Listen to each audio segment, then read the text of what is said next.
Nimpongeze pia kaka yangu Mlisho Gambo. Simama kwanza wakuone.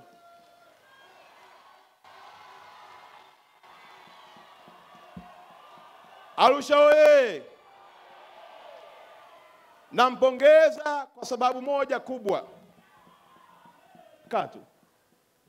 Kwa sababu moja kubwa. Juzi ameomba radhi bungeni. Amechonganisha sana watu hapa.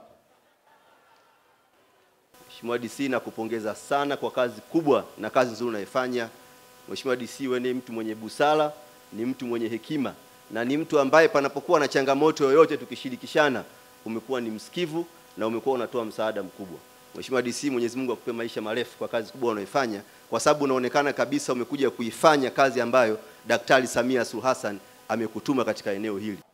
Ameanza kumsifia mbunge mkuu wangu wa wilaya kwa sifa zile zile ambazo alinisifiaga mimi nilipoteuliwa kuwa mkuu wa mkoa. Lakini sasa hivi hata kulitamka jina la Makonda hawezi. Namsifu kwa sababu aliomba radhi. Alikuwa anaenda kuharibu maisha ya watu kwa kuwadanganya wabunge, na bunge lisingekuwa makini na waziri wetu Mchengerwa kuwa imara, leo hii kuna watu wangepoteza kazi kwa uongo wake.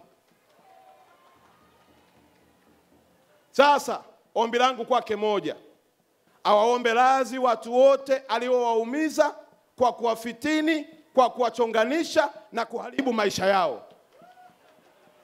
Kwa sababu bila kufanya hivyo, ngojeni, mzee Mwandi amesema hapa, safari ya mbinguni hata mimi naitaka. Mambo yalivyoendelea yalipelekea mpaka simu nikazopata, kweli unamuita waziri wetu muongo.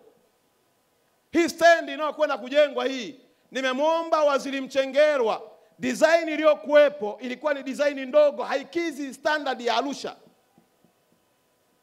Waziri Mchengerwa akaongeza mpaka budget imefika kwenye bilioni 30. Ni faida ya wananchi wa jiji la Arusha. Alafu namuita waziri wetu muongo. Kwa kuwa bunge limemsamehe na mimi moyoni mwangu sina shaka naye, lakini sharti langu moja, aliwaumiza na kuharibu maisha yao, akawaombe radhi ili mbele ya Mungu na mbele ya wanadamu tupate kibali cha kuifanya kazi hii. Mheshimiwa Naibu Waziri Mkuu, hapa nimechomekea tu kwa sababu wajanja wanapokuwa wengi mahala utulivu unapotea. Mimi ndio mkuu wa mkoa hapa. Nitakula spana kila mtu mpaka kazi niliyotumwa ikamilike. Arusha hii tulichelewa mno. Jengo lile la utawala limekaa miaka mingi. Jiji la Arusha wanatumia jengo la mwaka 1959. Watumishi hao wengine wako kwenye mitaa kule, hawana jengo.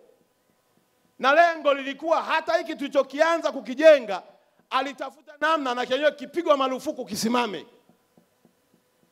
Sisi ndio watendaji wa serikali. Sisi ndio tunasimamia ilani. Na mwishoni mwaka huu kabla uchaguzi nitamkabidhi mzee wangu mzee Sabaya kila jambo liloahidiwa na utekelezaji wake. Mimi ni kama reli, ukikaa mbele yangu kwenye treni na kwenda